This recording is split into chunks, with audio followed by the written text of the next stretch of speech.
A stormy return, Trump's UN address amid global crises. As world leaders converge on New York, the stage is set for a turbulent UN General Assembly.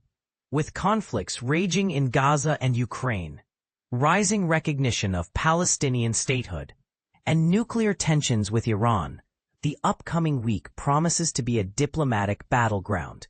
We find ourselves in a perilous and unprecedented situation, UN Secretary-General Antonio Guterres warned, highlighting the widening geopolitical divides, escalating conflicts, and the strain on international cooperation. The 80th General Assembly will be headlined by none other than U.S. President Donald Trump, who has called for significant cuts to U.S. funding for the UN and has withdrawn from key UN agencies and agreements. Trump's return to the rostrum, 8 months into his second term, comes at a time of global humanitarian crisis due to severe U.S. foreign aid cuts. Trump relishes the attention and the opportunity to showcase his achievements, said Richard Gowan, UN Director at the International Crisis Group. He's likely to use this platform to further his agenda and perhaps even make another push for the Nobel Peace Prize.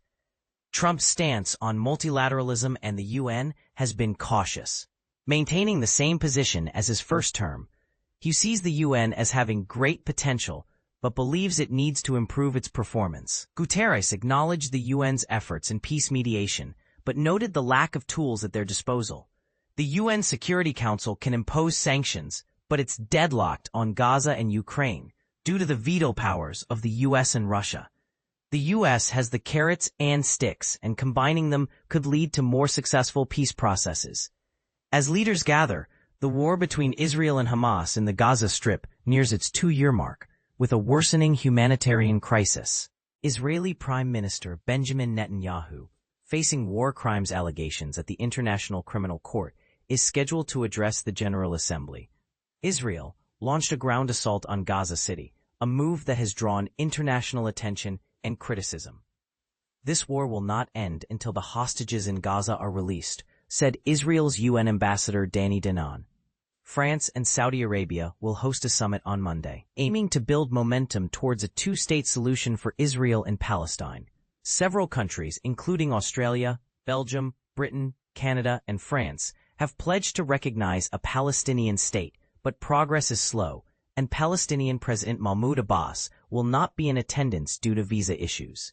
Another conflict high on the UN agenda is Russia's war in Ukraine, now in its 4th year with little progress expected. Ukrainian President Volodymyr Zelensky and Russian Foreign Minister Sergei Lavrov will address the General Assembly, while Russian President Vladimir Putin typically does not attend.